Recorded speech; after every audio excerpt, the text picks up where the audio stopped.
Hi guys, it's Brittany with Roasted Coffee Co. and I hope you're having an amazing day. So today we're going to be talking about the top 10 reasons not to open up a coffee trailer. And I know that's kind of weird given the fact that I am literally in the process of opening up a coffee trailer, but y'all, there are so many things that I have been blindsided with. When you watch videos on YouTube, there's not really a lot of information on how to even go about opening a coffee trailer, let alone go about it the way that I'm doing it. Everybody's videos, for the most part, are very aesthetically pleasing. They have a little bit of lo-fi in the background, and they're just serving their lattes and everything is amazing. No. That's not the truth, okay? Now, I don't want to say that they're being dishonest, but the lack of information is really starting to get to me. So I just said, you know what? I'm going to make a video about this because people need to know if you're getting ready to embark on this coffee trailer journey, it is not easy at all. Like, at all. It is very, very difficult, a little challenging, also very expensive.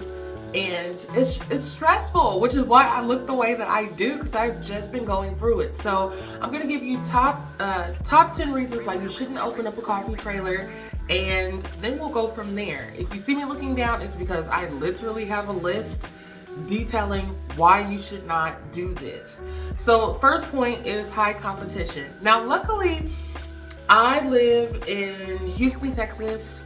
So Texas is big.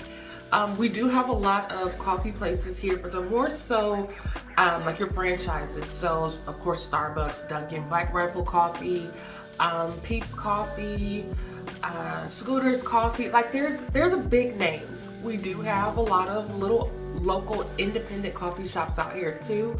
But if you're in a smaller area, beware, because I'm in a couple of coffee groups, and literally some of these people are right across the street from other cafes. I don't understand that. Like, how can you be a cafe across the street from another cafe? And you guys are basically competing for the same people. So just watch out for that. Do a lot of research. Again, fortunately for me, we do live in a big area, so everybody's kind of spread out. I think I've only seen one coffee trailer or one coffee truck in person since I've gotten started on this journey. But that's not to say that there aren't plenty more coffee trucks or trailers out here. It's just we're so spread out, you know, we really don't come across each other, which is a good thing, I guess. But still a reason not to open a coffee trailer. The next reason is the seasonal demand. So again, out here in Texas, our summers are absolutely brutal. So yes, you can serve iced coffee or cold brew in the summertime, but then what do you do when like you're not in a you don't have a lot of coffee people frequenting your trailer? Then what do? So this can turn into kind of like a seasonal thing where you are going to have to become very flexible when it comes to your menu. So you can't just have coffee. You're going to have like lemonade. I've seen people add snow cones to their coffee trailers, and it's like, I don't want to do that. I don't want to make snow cones. I don't want to make lemonade. I don't want to serve popsicles. I want to serve coffee. So watch out for that, because this could be a very, very seasonal job. And so you may be struggling throughout certain times of the year. Also, to add to that, which I guess would be reason number 3, is the weather. So again, because the summers out here are brutal, this summer was really bad. There were a couple of weeks where I didn't do any events because you're not going to want to come outside and be shopping and it's, 105, 106 degrees. On top of that, you're dealing with humidity. So Again, the weather can really work against you. If it's too cold, people don't want to be out. If it's too hot, people don't want to be out. If it's raining, people don't want to be out. And when you're doing a lot of these events and festivals and things like that, you have to pay vendor fees that are non-refundable. Even if it's a tornado, non-refundable. So that's another thing that's really crappy. Moving on to reason number 4, the equipment, the cost of the equipment, you guys. Everything costs. I think this probably should have been number 1. Every single thing costs, from your permits, your espresso machine. I've seen some people pay upwards of anywhere from $2,500 to $4,000 for an espresso machine. If you're just trying to get started, you don't have the funds available to just, you don't have the flexibility to just allocate that big, large chunk of money to one item. You really have to make your money spread. So, in addition to the cost of the equipment, we're not even going to talk about the trailers, the trailer cost. I'm going to do a video on a breakdown of my complete trailer cost, but I got a couple of quotes over here in the US, literally for the exact same trailer that I purchased overseas. And over here in the US, people were trying to charge anywhere from $16,000 to $20,000. And then of course over there overseas, I ended up, getting my trailer for $4,200, and that does include the shipping. So just everything costs. Hold on. Sorry, my cat was trying to break in. But anyways, so yes, I got a quote over here from this particular company. I think it was called Arate or Arate Food Trailers or something like that. And they quoted me $16K for the exact same trailer that I bought for $4,200. So I knew that things were going to cost, but it's like, things really cost. Like, it's expensive to get started, and it's very frustrating because I've been trying to find a way to cut costs, but you really can't. I'm trying to be as conservative as I possibly can, and I'm still spending what I feel like is a ton of money. So again, I'm going to do another video on the cost because I know that is the most important. Reason number 5, regulations and permits. You guys, I just have to take a moment.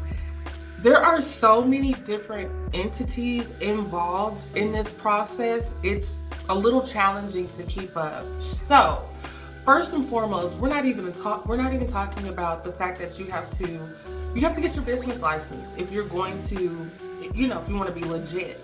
So that was a couple $100s. For me to get my commercial kitchen, I had to pay $150 just for the health department to look at my paperwork. $150 for that. Then once they issued me the permit, or before they would issue me the permit, I had to pay an additional, I want to say $400, $450 maybe, for the permit. So $150 for you to just look at my paperwork, another $400 to $450 to actually get the permit. Then on top of that, you have to be inspected, or you have to get a permit through the fire marshal. That's $190. Then on top of that, you have to, of course, be inspected by the health department. So that was another $150 for them to just look at my paperwork.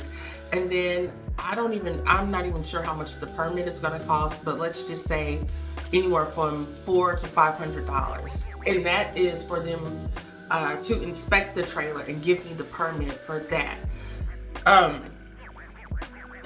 Then there's one more thing. I'm trying to think, what is it? Oh, I have to get the trailer registered. So I have to go to the DMV to get it registered, and I think the fees for that are anywhere from $100 to $125. So again, everything costs, and you have to have a permit for each individual each individual city, each individual state. So out here, luckily, because we are so big, the counties kind of fall under one large entities. For example, I'm out here in Harris County, but there are a ton of cities that fall under Harris County.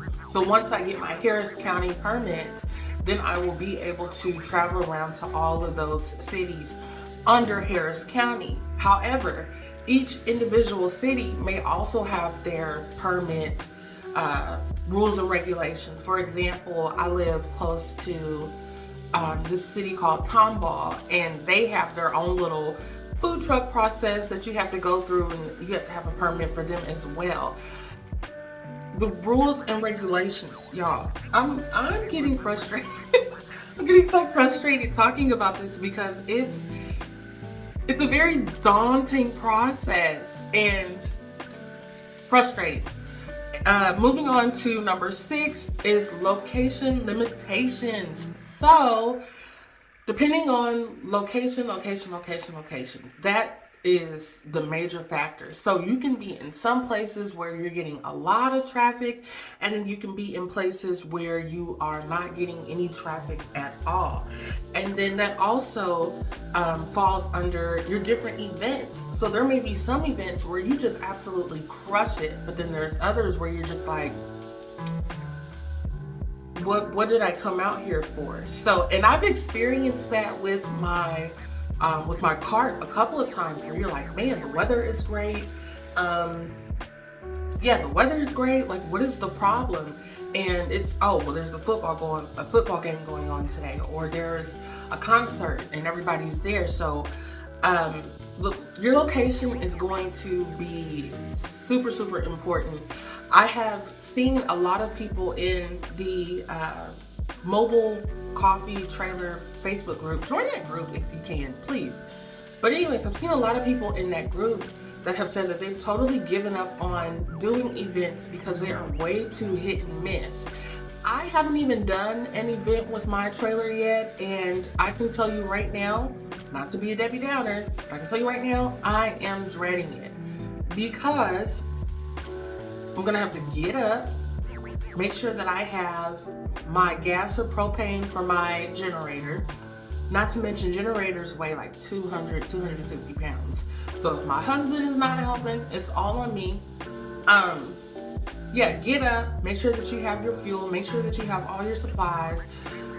Food trailers and food trucks typically pay more than your people that just have a regular vendor booth. So we're gonna say, on this particular situation, we paid $125 for this space. So you got to get up, get all your stuff prepared, actually get there, get parked, open up, and hope and pray that you can make at least, I would say, dang near quadruple what you paid for the spot. You got to factor in your gas and all of that. And of course, a lot of people say, well, if you're at a market, people are going to automatically gravitate to the food trucks. Yes, they are. That is a very good point. But they're going to gravitate towards like your hot dogs, your pizza, your burgers, your nachos, things like that. Coffee, even though a lot of people drink coffee, a lot of people don't drink coffee. That's something to keep in mind. So you have to really pick and choose your location, make sure that you are in a place where people can see you, visibility, all that good stuff, because you're going to have days where you're just sitting and you really don't want that.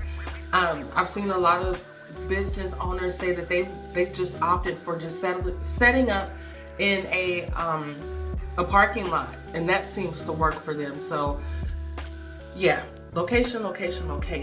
And then number 7 is going to be inconsistent income, and that kind of ties into number 6. It's gonna be hit and miss. Like, some days you're gonna make a lot of money. For example, the event that I did last weekend, I paid $39 for that space, and I came home with almost, what's the rough estimate? I want to say maybe $250, $260 maybe, which it was a pretty decent day. But I've done that market before and have made nothing. So it's way too inconsistent. It's way too hit and miss sometimes. And it's going to take you a long time to build a steady, loyal customer base. And just be prepared to not make any money sometimes. Long hours, the hours are long. This is reason number 8. Yes, long hours. So for these particular events that I do, you got to show up. Let's say if the event starts at 11, you got to show up by 9 o'clock, and then you can't break down until after the event. So these are literally full work days. So if you're like myself and you already work a 9 to 5, then you have events on Saturday or Sunday, it's like back to back to back work. So just be prepared for long hours and it being physically demanding. Now again, I haven't done an event with my trailer yet because I'm still going through inspections and things like that. But even just with my cart, it's a lot of work. And then let's move on to number 9, supply chain disruptions, which I haven't really experienced this yet, mainly because I'm not really up and running. However, I will say this. There are times where I've had to, let's say I need a particular syrup, and I can't find it at my local restaurant depot, and I can't find it anywhere else. So now I have to go to Amazon, which now it's going to cost more because you're purchasing it off of Amazon. So just have multiple vendors or multiple I guess you would say vendors, multiple vendors that you do business with so that you always have your products. Another thing is when it comes to your roaster, make sure you have multiple roasters if you have to. I actually have 2 roasters. I have my primary roaster and then I have a secondary roaster. I'm in Texas. My primary roaster is out of state, and then my secondary roaster is in Texas. I don't know why I set that up the way that I did. Luckily, both of my roasters are able to get me what I need, but there are times when I'm like waiting on UPS and I'm like, where the hell is my coffee at? So just be mindful of that. Always have multiple people that you do business with because you don't ever want to be without. And then I guess number 10 would be the marketing and branding challenges. It's really important that you utilize social media. And the reason why I'm making this space is because I cannot stand social media. I hate Instagram, TikTok, all that stuff. I cannot stand it, but you need it in order to grow your business, I guess. You need social media in order to grow your business. And because everybody is on social media and at times it seems like everybody is doing the same thing, you really have to make sure that you put your best foot forward when it comes to your social media. I was at one point posting, I want to say maybe 2 to 3 times a day, and it just got to be too much. Like having to think about what to post. I don't want to be blowing up your feed. I hate to feel like a nuisance or feel bothersome. So that started to mentally affect me a little bit because I just didn't want to seem like a nuisance. So now instead of posting, 2 to 3 times a day, I'll post maybe once every day, and then even sometimes I'm not posting at all, because what I've noticed is that a lot of my business comes face to face and being boots on the ground. Me posting, it may get a few likes here and there, but I don't know. I just really despise social media. So, just if you can, try your hardest to build a solid brand. Market your trailer as much as you can. I will say, now that I have my trailer, I have a lot more content to put out there. So get creative. Think about all the coffee drinks you can make. Think about the different there's a lot of content that you can capture at events. So what I started doing was having people take coffee selfies. Like when they purchase my drinks at an event, I'll snap a little picture of them and tag them on social media. So there's a lot of things that you can do. Ultimately, I would just like to say, don't overthink it. If you have great coffee and you're out and about in your city, you're going to be fine. But it is very challenging, especially in those moments where, like the pandemic, nobody could go outside, but if you have an online store, you can still process orders online. So, y'all, it's just been a process. It's really been a process. And honestly, I'm glad that I did it the way that I have done this process, but it's just been a lot. And of course, I'm going to do a video on 10 reasons why you should open up a coffee trailer, but I feel like YouTube is not giving us, YouTube is not being honest. The people on YouTube are not being honest. This is very, very challenging to do. It costs a lot of money. Do not quit your day job. I am still working and using my money from my checks to pay my bills and put towards my business, because you cannot just stop. If you're not generating any income from this, you need to have a job. Get you a job. Get a job. Do not throw in the towel and just think that this is going to take off, because it's not. I will tell you, going back to reason number 4, cost of equipment, and just the money piece. For insurance, I was quoted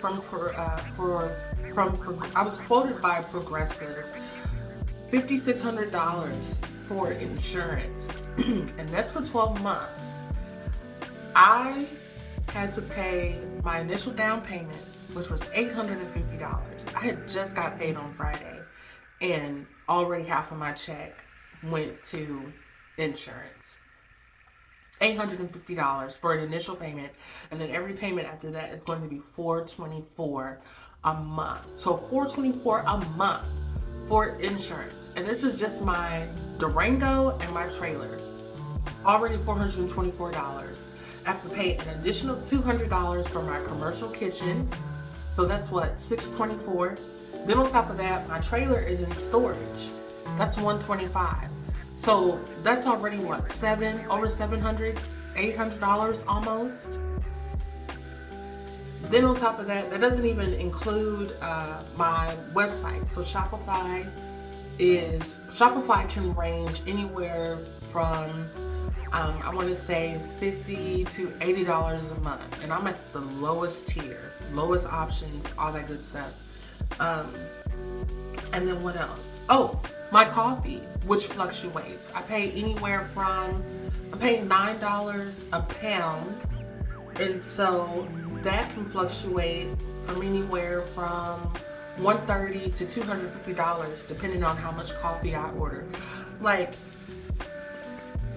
by the grace of God, I'm making it. I'm making it, but I'm gonna end it here. I just wanted to do a little, kind of like a little informal top 10 reasons why you shouldn't, but I am going to do, like I said again, top 10 reasons why you should. If you guys have any questions, please let me know. I'm gonna go try to get some rest. I anticipate this week is going to be busy as hell. So, thank you so much for watching. Y'all know I'm always all over the place, so I really appreciate you. And yeah, if you have any questions, definitely let me know. I'd be happy to help. Bye, guys.